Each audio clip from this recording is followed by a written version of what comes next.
So let's take a look here at the following integration that they request from us. So they give us the second derivative, then they give us conditions for the first derivative, and they ask us to find f of x. So let's just take a step back and first think about the following. Let's say we go back to differentiation. If we had to find the derivative of f of x. So if we find the derivative d dx, we differentiate in terms of x, then we would have found our first derivative of x.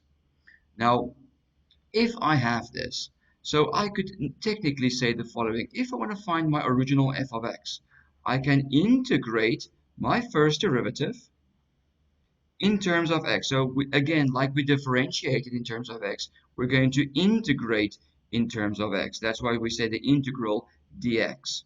And this is going to give us f of x, but there is a slight difference. It's going to give us f of x plus c. Why do we have to write this plus c? C is an arbitrary constant. Let's say we had a function. Let's make up something here. 2x minus 1. If we differentiated this, then we would have said, sure, the derivative of 2x is just 2.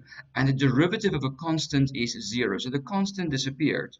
But now, if I'm going to integrate it, I do not know if there was a random constant in my original f of x function. So we're going to say plus c, and c is an arbitrary constant.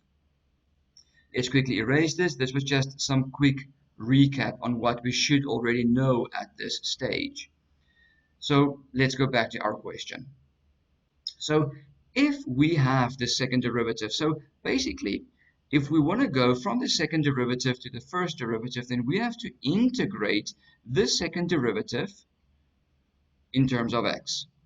So we're going to integrate 3x squared minus 2 dx. Now, if I'm going to integrate, once I am going to actually start my integration process, I'm not going to write my integral again, and I will not write dx again.